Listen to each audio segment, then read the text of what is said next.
അങ്ങനെ നമ്മുടെ മാൾട്ടയിലെ തണുപ്പ് കാലം എല്ലാം കഴിഞ്ഞു. ഇപ്പം ചൂടുകാലം സ്റ്റാർട്ട് ചെയ്തിരിക്കുകയാണ്. ഒരു 2-3 വീക്സ് ആയിട്ട് ഇപ്പോൾ ചൂടുകാലം ഓൾറെഡി സമ്മർ സ്റ്റാർട്ട് ചെയ്തു.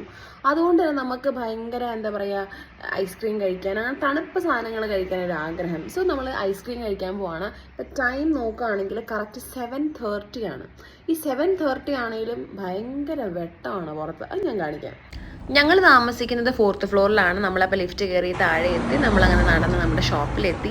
ഈ ഒരു ഐസ്ക്രീമിൻ്റെ പിക്കാണ് നമ്മളെ അട്രാക്ട് ചെയ്യുന്നത് കടയുടെ അങ്ങോട്ട്. അങ്ങനെ ഞാൻ ഒത്തിരിയൊന്നും പോയിട്ടില്ല, ഒരു 2 ടൈംസേ ആകെ പോയിട്ടുള്ളൂ. ഇത് സെക്കൻഡ് ടൈമാണ് കേട്ടോ. അപ്പോൾ നമുക്ക് അവിടെ കുറേയേറെ ഫ്ലേവേഴ്സ് ഇരിപ്പുണ്ട്. നമുക്ക് ഈ സ്നിക്കേഴ്സിൻ്റെ വേണോ, ബൗണ്ടിയുടെ വേണോ, അങ്ങനെ ഓരോ ടൈപ്പ് ഉണ്ട്. ഞാനപ്പോൾ അതിൽ എനിക്കിഷ്ടപ്പെട്ട 2 എണ്ണം, അപ്പം ഒരു ഇതിനകത്ത് 2 സ്കൂപ്പ്, ഒരെണ്ണത്തിനകത്ത് 2 സ്കൂപ്പ്, അങ്ങനെ ഞാൻ ചൂസ് ചെയ്തിട്ടുണ്ട്. അങ്ങനെ ചൂസ് ചെയ്തൊരു കുഞ്ഞു കപ്പിനകത്ത് ഞാൻ വാങ്ങിച്ചു. അങ്ങനെ അത് കണ്ടപ്പോഴേ കഴിക്കാനായിട്ട് കൊതിയായി. പക്ഷെ ഞാൻ വീട്ടിൽ പോയി